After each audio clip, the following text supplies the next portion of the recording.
தமாம் வழியாக பஹ்ரைன் நாட்டிற்கு வானூர்தியில் வரும்பொழுது எடுக்கப்பட்ட காணொளி இது. இந்த கடலை பார்த்தவுடன் சஅத் இப்னு அபி வக்காஸ் ரலியல்லாஹு அன்ஹு அவர்களுடைய ஞாபகம் வருகிறது. சஅத் இப்னு அபி வக்காஸ் ரலியல்லாஹு அன்ஹு அவர்களும் நபித்தோழர்களும் குதிரையில் வந்து கொண்டிருக்கும் பொழுது பஹ்ரைன் நாட்டிற்கு இஸ்லாத்தை கொண்டு வருவதற்காக கடல் தடையாக இருந்தது. தமாமை தாண்டிய இந்த கடலை நெருங்கிய போது சஅத் இப்னு அபி வக்காஸ் ரலியல்லாஹு அன்ஹு அவர்கள் தன்னுடைய படை மக்களுக்கு சொன்னார்கள், ஓ நபித்தோழர்களே, மூசா நபி அவர்களுக்கு கடலுக்கு உள்ளாக அல்லாஹு தாலா வழியை அமைத்து கொடுத்தான். மாநபி அவர்களுடைய உம்மத்தை சார்ந்த நமக்கு அல்லாஹ் வழி அமைத்து கொடுப்பான் என்று சொன்னார்கள்.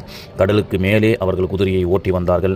குதிரையினுடைய அந்த சப்தத்தை, இந்த அதிசய மனிதர்களை பார்த்த பஹ்ரைன் மக்கள் லா இலாஹ இல்லல்லா முஹம்மதுர் ரசூலுல்லாஹ் இந்த கடலை வசப்படுத்தி இந்த அதிசய மனிதர்களுக்கு கொடுத்த அல்லாஹுவே ஒருவன் வணக்கத்துக்குரியவன் என்று இஸ்லாத்தை ஏற்றுக்கொண்டார்கள். இரு கடல்கள் சங்கமிக்கப்படக்கூடிய இடம்தான் பஹ்ரைன். அந்த பஹ்ரைன் இஸ்லாத்தை ஏற்றுக்கொண்ட வரலாறு இதுதான்.